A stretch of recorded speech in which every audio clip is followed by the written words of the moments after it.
Avant toute chose, je voulais vous souhaiter une très bonne rentrée à toutes et à tous, que vous soyez encore en études, que vous ayez commencé un emploi ou quelconque activité. Je vous souhaite une très bonne rentrée et j'espère de tout cœur que tous vos souhaits se réaliseront et que vous soyez épanouis. Ça, c'est le plus important. Comme beaucoup, je pense, la réécriture, c'est une étape que j'appréhendais beaucoup, qui m'inquiétait, qui me faisait un peu peur. J'avais l'impression que j'avais un chantier face à moi, que j'avais une montagne de travail devant moi. J'aime tout maintenant dans l'écriture et c'est en traversant cette réécriture que je me suis rendu compte à quel point la réécriture c'était génial. Et donc je me suis dit que je ferais cette vidéo pour faire un partage d'expérience de ma réécriture et également de l'étape de bêta lecture, parce qu'une fois que j'ai terminé ma réécriture, je l'ai envoyée en bêta lecture, j'ai été bêta lectrice moi-même, je suis encore actuellement au présent bêta lectrice. Je me suis dit qu'en partageant mon expérience, peut-être que certains et certaines d'entre vous auront moins peur de la réécriture au final, même juste un petit peu moins peur, et peut-être que certaines idées vous inspireront. Faut prendre des choses, faut en jeter d'autres, de toute façon, comme toutes les vidéos un petit peu conseils. C'est pas une vidéo conseil que je vais vous faire, c'est vraiment un partage d'expérience. Je vais tout simplement vous expliquer, vous raconter ce que la réécriture de mon roman Les Veilleurs du Monde m'a apporté, m'a appris en tant que personne, en tant qu'autrice et pour mes prochaines réécritures à venir. Et aussi, j'ai failli oublier, à la fin de la vidéo, je vais répondre à vos questions. Pour parler de la réécriture, j'aimerais d'abord qu'on s'arrête un instant sur ce que c'est vraiment la réécriture. La réécriture, c'est au moment où tu as terminé le premier jet de ton roman, un petit peu brouillon, avec plein de choses à bouger, c'est le moment où tu te poses enfin et que tu reprends ton roman pour le rendre le plus cohérent possible. Souvent les premiers jets c'est un peu des gros chantiers, des gros brouillons où d'un coup t'as un personnage qui change de nom. C'est le moment où quand t'écris une fantaisie, tu dois revoir tout ton monde, tout l'aspect politique et les enjeux politiques de ton monde et que tu fais une PLS parce que tu sais pas du tout comment tu vas t'en sortir. C'est pour ça que c'est perçu comme étant un moment charnière, parce que c'est une étape importante, la réécriture. C'est le moment où ton livre va être beau et si jamais tu as envie de l'envoyer en maison d'édition, bah, la réécriture c'est un passage un peu obligé. Il y a eu des moments où j'ai fait un petit mental breakdown. C'est pas la réécriture qui m'a foutu un mental breakdown, c'est le moment où tu te relis et que tu essayes de corriger tes fautes et que tu te rends compte qu'il y a toujours des fautes en fait qui se glissent par-ci par-là. Ça vraiment, je vais pas vous mentir, ça c'est la partie la plus compliquée. La réécriture, c'est ce qui va consolider votre roman. C'est l'étape qui va rendre votre roman beau. La réécriture, c'est sur un certain temps et tu reviens rajouter des scènes. La réécriture, il y a aussi beaucoup de premiers jets. Et donc tu viens comme ça rajouter des phrases, des paragraphes sur ce qui était ton premier jet. Et tu gardes aussi des choses de ton premier jet.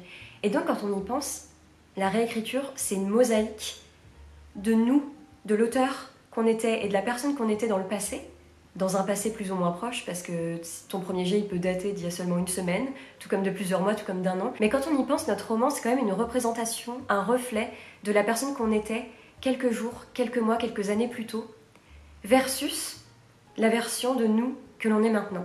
Et donc, notre roman, c'est une mosaïque de morceaux de nous du passé et de morceaux de nous du présent, de paragraphes qu'on a écrits quelques mois, quelques années plus tôt, et de paragraphes que l'on écrit aujourd'hui, maintenant. Et donc, notre roman, c'est une marque de notre évolution, non seulement en tant qu'auteur, mais aussi en tant que personne. Et des fois même, il y a une phrase où le début de la phrase, ça va être « toi du passé », et tu finis la phrase avec le « toi du présent ».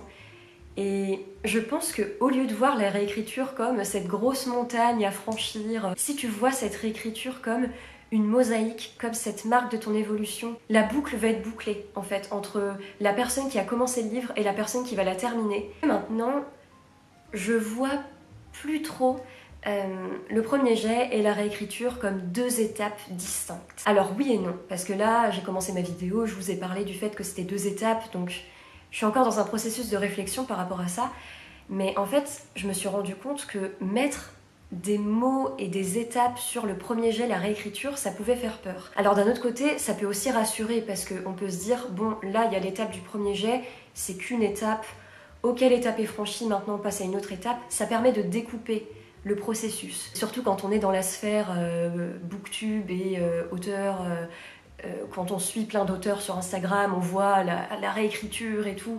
Et maintenant, il y a un peu un mythe autour de ça. Je vois plutôt le premier jet et la réécriture comme une continuité. Parce que notamment, pendant la réécriture, il y a beaucoup de premier jet. Parce que tu te rends compte qu'il y a des chapitres qui manquent, des scènes qui manquent, des paragraphes qui manquent, des phrases qui manquent, des mots qui manquent. Il y a plein de choses qui manquent. Donc la réécriture, c'est un peu une sorte de deuxième jet. Parce que le premier jet aussi, on peut mettre plein de choses derrière. Il y en a, leur premier jet, c'est juste un gros brouillon où ils résument un peu ce qui se passe dans chaque chapitre. Il y en a d'autres, c'est vraiment, ils vont essayer d'écrire le mieux possible et après ils repassent dessus pour essayer de parfaire le tout. Donc en fait, on met un peu tout ce qu'on veut derrière premier jet et réécriture. S'il y a un conseil que je peux donner pour la réécriture, après c'est pareil, tout le monde est différent, chacun ses goûts, chacun sa manière de fonctionner, évidemment. Mais moi, s'il y a un conseil que je peux vous donner par rapport à la réécriture qui a sauvé ma réécriture, c'est que... Alors après, peut-être que j'étais la seule à faire ça, tu vois. Peut-être que tout le monde va me dire, ton conseil il est pourri, tout le monde le faisait, je ne sais pas. Mais moi, quand j'ai commencé à réécrire, en gros, ce que je faisais, c'est que je prenais mon premier jet, je me relisais, et puis je rajoutais des mots, des phrases par-ci par-là. Mais c'était vraiment, je me relisais et je rajoutais des choses, je supprimais des choses. C'était plus de la relecture. Et j'avais vu certaines personnes faire la méthode où tu prends ton texte d'un côté, et d'un autre côté, tu prends un document vierge et tu réécris le tout. Et donc, il y en a même qui ferment totalement leur chapitre, qui juste repensent à ce qu'ils ont écrit et le réécrivent comme ça. Je pense que je peux te dire, j'avais la flemme, j'avais pas envie de tout retaper comme ça, je savais que ça allait me prendre beaucoup de temps. Et puis un jour, je me suis dit non, mais là ça va pas, je pense que j'ai envie de tout reprendre à zéro et de tout réécrire. Donc j'ai fait cette fameuse méthode où en gros, j'avais mon premier jet d'un côté et d'un autre côté, j'avais mon document vierge où je réécrivais le tout. Ça prend du temps, parce que moi surtout j'ai un très gros bébé, un très gros roman, et heureusement que j'ai fait cette méthode parce que j'ai pu supprimer plein de choses qu'il fallait absolument que je supprime. Mais je trouve que cette méthode, elle sert vraiment ton texte. Quand tu te relis et que tu rajoutes des phrases et que tu en supprimes d'autres, blablabla, t'es un petit peu passif quand même, parce que tu te relis. Alors que quand t'es dans la réécriture, t'es vraiment en écriture, donc tu es vraiment actif. Et donc ça te permet plus de te rendre compte de choses qui ne vont pas. Et aussi, je pense que ce qui permet ça, c'est que quand tu réécris, t'es là à réécrire ton truc, t'en peux plus, t'as envie de passer à autre chose, ça prend du temps de tout retaper sur l'ordinateur, surtout tu recopies, c'est pas toujours passionnant de recopier. Et donc comme t'es actif, comme t'es là à te relire et à réécrire, les trucs qui sont pas nécessaires, tu vas penser à les supprimer. Alors que quand tu te relis, comme t'es pas actif, comme t'es juste là à te relire et que tu fais pas fonctionner tes doigts, voilà, tu t'en fiches qu'elle soit là ou pas, cette phrase, dans les faits. Il y a plein de paragraphes où je me suis dit, mais non, mais là, attends, c'est pas utile, ça tourne en rond, c'est de la répétition. Aussi, ce que j'ai fait pour Les Veilleurs du Monde, mon roman, c'est que j'ai choisi de faire plusieurs petites réécritures plutôt qu'une grosse réécriture. Alors pareil, je me rends pas beaucoup compte de ce qui est beaucoup fait. Peut-être que tout le monde fait plein de petites réécritures, mais j'ai vraiment l'impression que souvent, on se lance dans une giga grosse réécriture de la mort. En tout cas, moi, je sentais que c'était pas ce qui me convenait. Après, moi, ce que j'ai fait, c'est pas non plus une réécriture où je voyais tel sujet, l'autre réécriture, c'était plutôt par rapport à la forme. Moi, en fait, tout simplement, j'ai fait plusieurs petites réécritures générales. T'as beaucoup moins de pression. Parce que, admettons, tu réécris et tu te rends compte qu'il y a encore une nouvelle incohérence, t'as moins de pression parce que tu te dis pas ah, c'est ma grosse réécriture, faut absolument que je le change. Tu peux te dire bon, c'est pas grave, là je termine cette petite réécriture et puis après je referai une autre, donc cette incohérence, je me la note. Toujours important, dès que tu penses à un truc, tu te le notes, parce que sinon le nombre de trucs que j'ai zappé de faire à cause de ça, tu perds du temps, donc autant tout noter. Et voilà, tu te le notes, comme ça tu sais qu'à ta prochaine petite réécriture, tu peux te le faire. Et ensuite, en faisant plusieurs petites réécritures, forcément ça s'étale dans le temps. Et donc, tu as le temps d'évoluer, de te rendre compte de plusieurs choses, d'avoir un regard différent sur les choses. Pendant que je réécrivais mon roman pour la énième fois, j'ai lu Babel de R.F. Kuang, qui est l'une de mes meilleures lectures de l'année. Et en fait, il y a une phrase à la fin de Babel qui m'a fait rajouter un chapitre dans mon roman. Vraiment, il y a un moment dans Babel qui m'a fait rajouter plein de choses dans mon roman, qui m'a fait me rendre compte de plein de choses, et qui m'a fait me rendre compte de quelque chose que j'avais à l'intérieur de moi, qu'il fallait que je lâche et que j'avais pas lâché dans mon roman. Si j'avais fait une réécriture qui avait duré moins de temps ou que sais-je, j'aurais pas lu Babel et j'aurais pas changé ces choses-là. Alors après, ça, quand on fait une grosse réécriture, ça s'étale aussi dans le temps. Mais je trouve qu'en faisant plusieurs petites réécritures, j'ai l'impression qu'à chaque fois que tu fais une nouvelle réécriture, t'es un peu une personne différente. Ça permet de découper les étapes et justement d'avoir moins de pression et de faire les choses plus plus lentement. Évidemment, en faisant plusieurs réécritures, on relit plusieurs fois notre texte. Au bout d'un moment, notre texte, on peut plus le voir en peinture. Enfin, plus ou moins, parce que moi j'aime toujours profondément mon livre, mais c'est sûr qu'au bout d'un moment, à force de me relire, il y avait des choses que j'en avais marre, ou alors j'avais hâte d'arriver à tel chapitre. Étant donné que tu le relis plusieurs fois, tu te détaches un petit peu de ton texte. Du moins, tu es moins attaché à ton texte. Et donc, je trouve que ça permet d'être plus sans pitié face à certaines phrases. Parce qu'au début, quand tu te relis pour la première fois, même s'il y a des phrases où tu sens que c'est pas les meilleures phrases, bah tu les aimes bien parce que tu les trouves un peu poétiques, même si elles servent à rien. Ou alors tu te dis, oh mais cette phrase j'ai mis du temps à la trouver, donc non, j'ai pas envie de la supprimer. Au bout d'un moment, quand ça fait la 10e fois que tu te relis, même plus, tu t'en fous en fait. Tu es sans pitié envers ton texte. Il y a des passages de mon livre que j'aimais trop, des passages un peu où je partais un peu en drama poétique et tout. Plus rien à faire, je les ai supprimés parce que quand ça fait je sais pas combien de fois que tu te relis, mais en fait tu t'en fiches. Et ce qui est chouette, c'est qu'au fur et à mesure du temps et des réécritures, tu te rends compte que tu as de moins en moins de choses à supprimer. Lors de tes premières réécritures, t'enlèves des gros paragraphes, des grosses choses, des grosses scènes. Et plus t'avances, moi par exemple à mes dernières réécritures, je supprimais des détails, des mots en trop, mais tu sais des trucs, même si c'était là, même si ça a été resté, je ne parle plus français, même si c'était resté, ça aurait pas été si grave, tu les supprimes quand même parce que tu vois quand même que c'est pas absolument parfait. En fait, tu vois au fur et à mesure de tes réécritures que tu es de plus en plus minutieux et que justement ton texte est de plus en plus tellement bien en fait que tu as de moins en moins de choses à supprimer. Ça t'aide aussi à voir ton évolution lors de ta réécriture. Alors après, bien sûr, là je vous dis ça, moi c'est ce qui m'a aidé. Je répète que voilà, il faut trouver vous ce qui vous convient et surtout je pense sincèrement qu'à chaque roman c'est différent. Je me suis enfin rendu compte de mes points faibles dans l'écriture. J'ai toujours eu conscience de mes points faibles. J'ai toujours su que j'étais un petit peu trop dramatique. Des fois, j'essaye un petit peu trop de faire des phrases poétiques, alors que des fois, c'est mieux d'être simple, concis et d'aller droit au but plutôt que de faire des paragraphes de poésie. Je savais que j'étais un peu trop dans les émotions, les sentiments. Je m'en doutais, en fait, mais de manière vague. Et là, ma réécriture, et aussi la bêta-lecture, mais ça, j'en parlerai dans la deuxième partie, mais la réécriture, même moi-même, je me suis rendu compte de mes points faibles. Toute seule, je les ai vus de manière concrète, là devant mes yeux. Je trouve ça bien aussi, de tout lâcher pendant ton premier jet. C'est le moment où tu peux tout lâcher, donc autant le faire.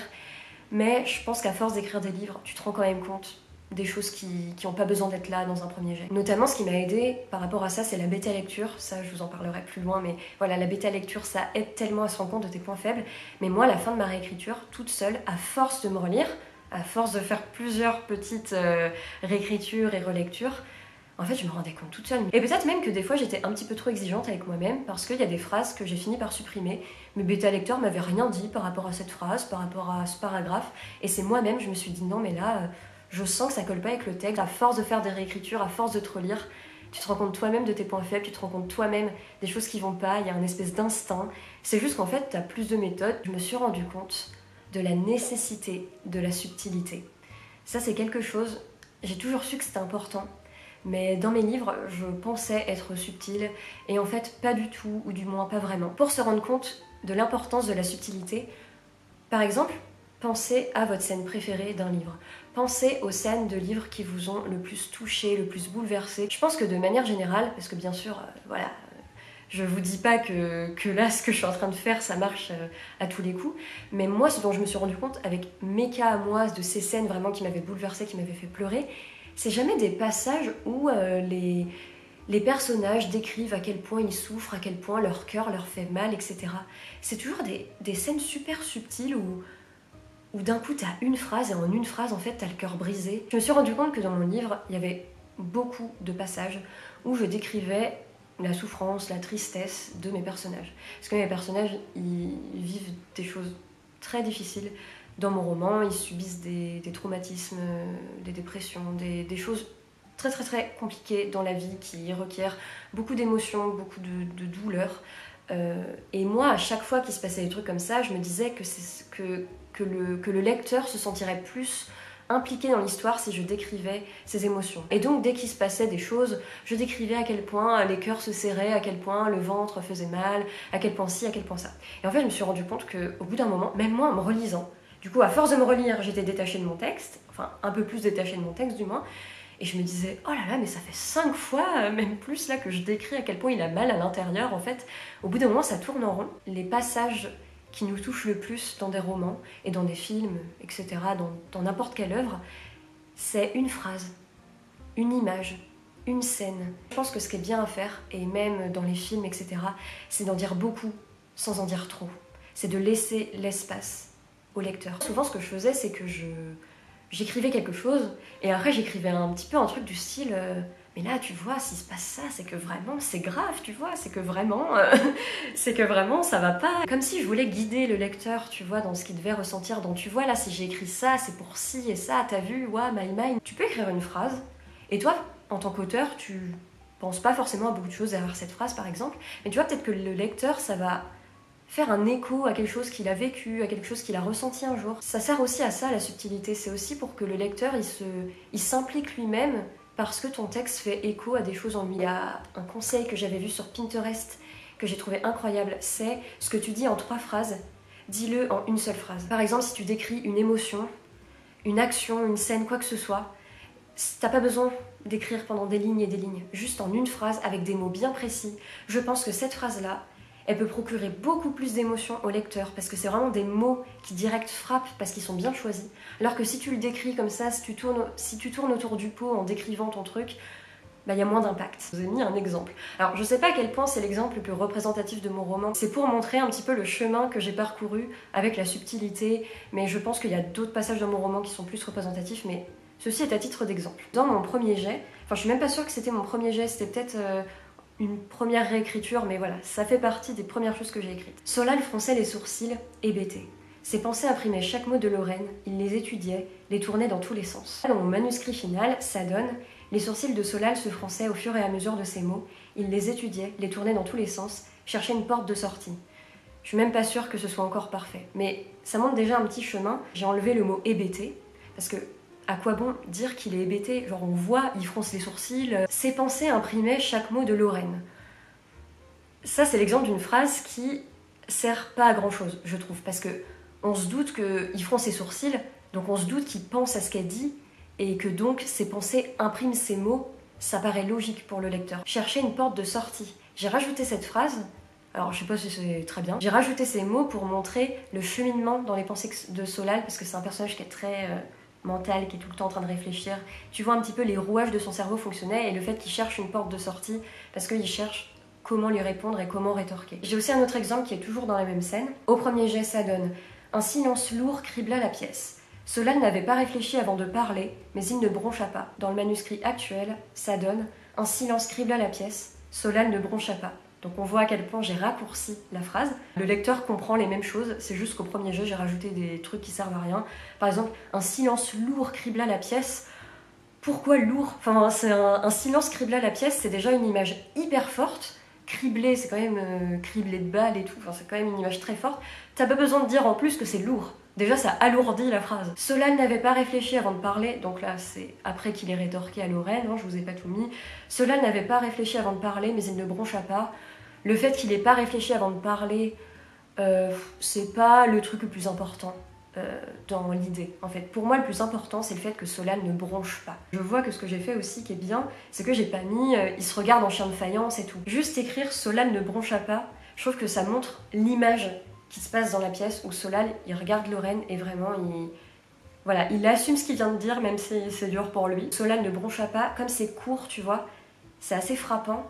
Et je trouve que ça fonctionne plus que oh, il avait pas réfléchi, mais il choisit de pas broncher. C'est pas encore parfait parce que peut-être que là, si je repassais sur cette scène précise dans 5 ans, j'en ferais quelque chose d'encore mieux. Mais ça montre quand même le chemin que j'ai fait au fur et à mesure de mes réécritures et le fait que j'ai essayé de plus en plus d'être subtile. Et peut-être que pour une prochaine vidéo, si ça vous intéresse, n'hésitez pas à me dire. Je pourrais essayer de trouver plus de passages dans mon roman où vraiment j'ai supprimé des trucs. Dire sa mâchoire se serra, c'est beaucoup plus fort que de mettre à l'intérieur, il ressentit ça et ça.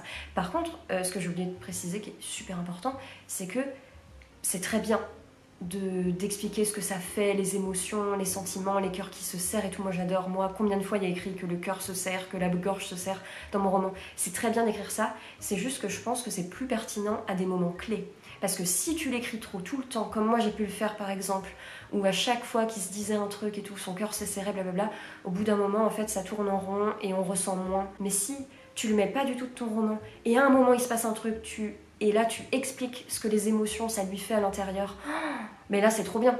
C'est juste, il faut vraiment trouver les moments pertinent. Ce que ma réécriture m'a prouvé aussi, c'est à quel point il est important de se faire confiance. Je trouve que l'écriture, c'est quelque chose d'assez profond, d'assez intime, qui fonctionne beaucoup à l'instinct. Et donc si tu te fais pas confiance, si tu appliques les règles que tu vois, je trouve que tu perds quelque chose. Par exemple, à un moment, lors de mes dernières réécritures, j'ai rajouté des chapitres sur la fin par rapport à Babel et tout, où j'ai eu des idées de choses à rajouter pour la fin. J'ai eu l'idée d'une scène, et là, j'ai été bloquée sur un seul et même chapitre pendant 1 à 2 semaines. Je savais ce que je voulais qu'il se passe dans cette scène, mais je trouvais pas les mots, j'avais du mal à m'y mettre. Au lieu de tous les jours me mettre devant mon ordi à essayer de me forcer, c'est ce que j'ai un peu essayé de faire, mais j'ai vu que ça fonctionnait pas, je me suis juste dit, je vais prendre mon temps. Et un soir, je m'y suis mise, j'ai écrit ce chapitre, et il a coulé tout seul. Les mots sont venus tout seuls. Pareil, je vous dis pas que c'était parfait, mais au moins les mots sont venus tout seuls.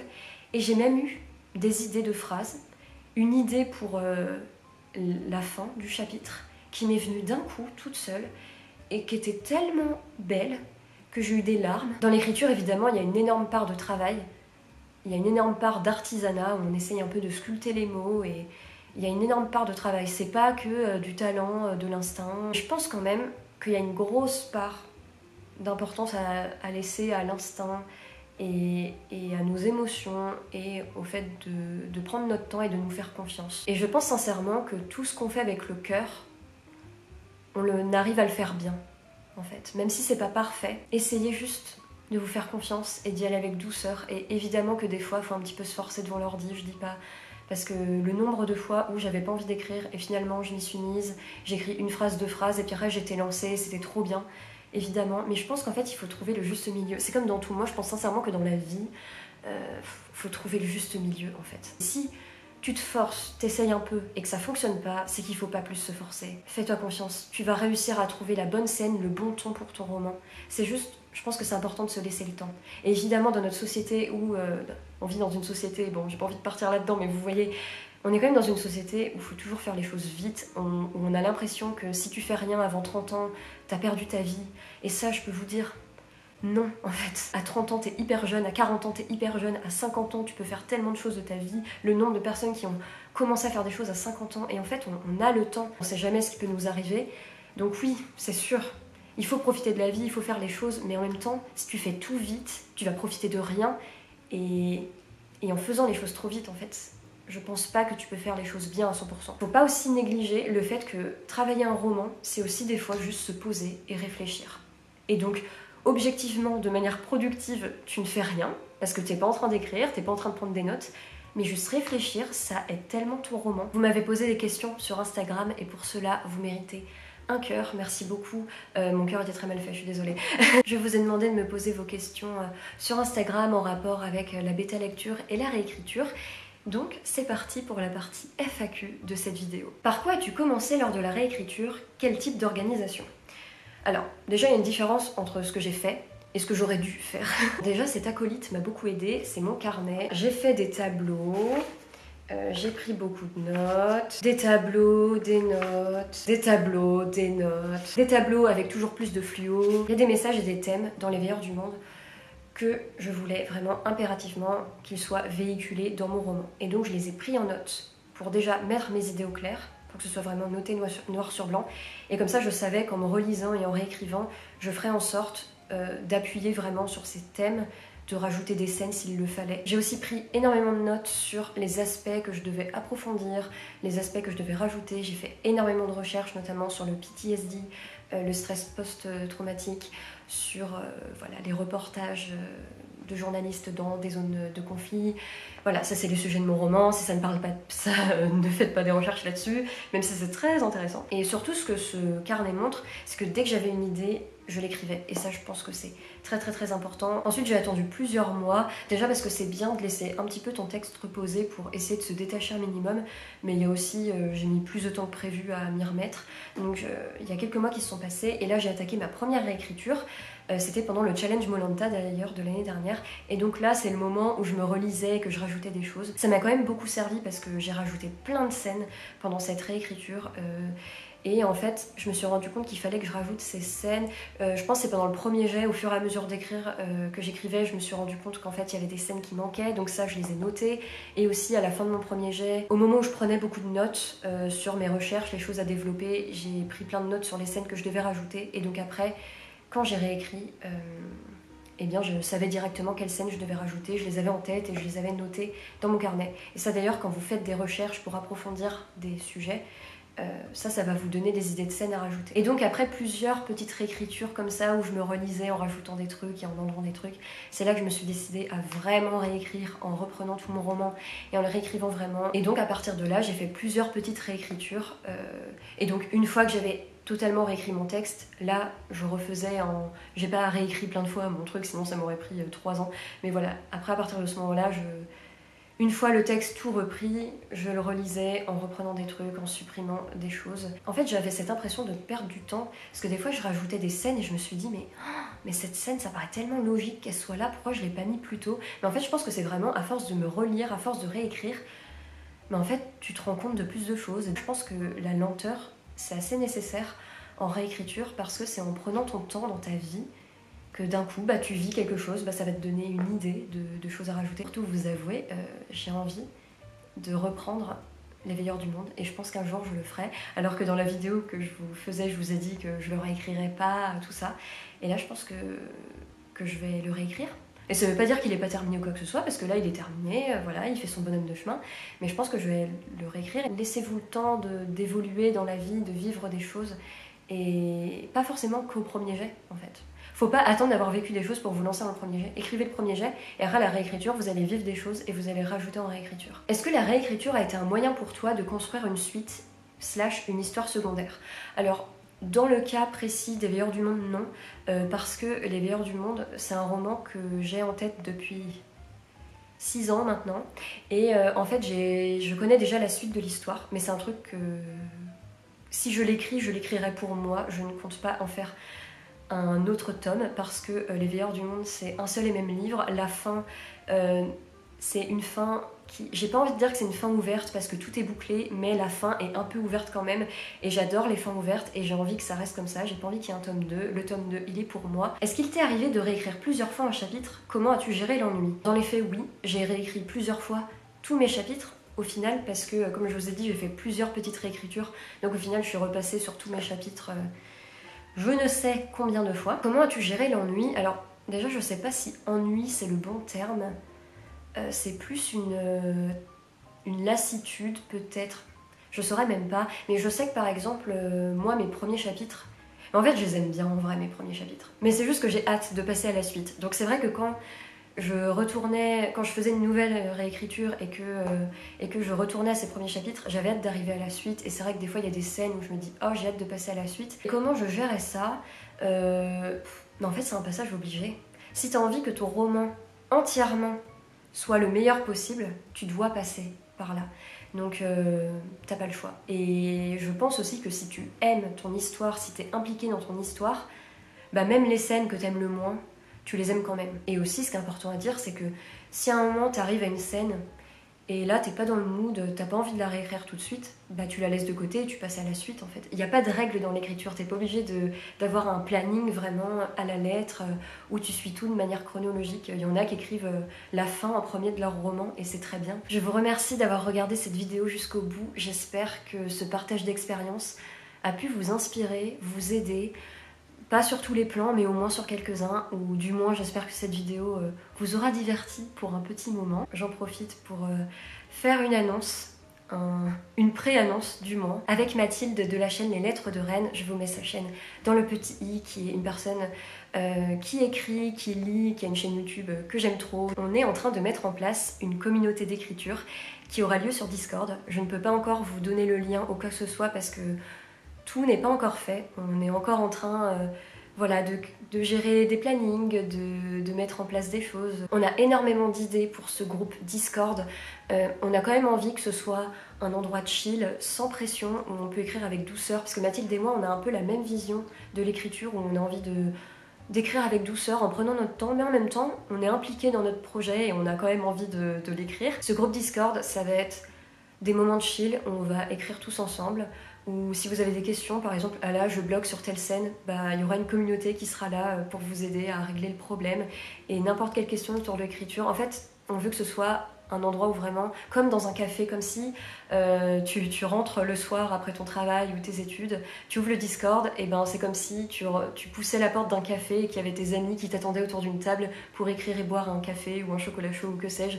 On a vraiment envie que ce soit cette ambiance-là. J'ai aussi plein d'idées d'exercices parce que il y a quelques mois, j'ai fait mon premier atelier d'écriture et c'est une expérience que j'ai envie de réitérer encore et encore. J'ai envie de créer moi-même mes ateliers d'écriture. Et là, j'ai plein d'exercices que j'ai vus qui aident pas mal à forger l'inventivité, etc.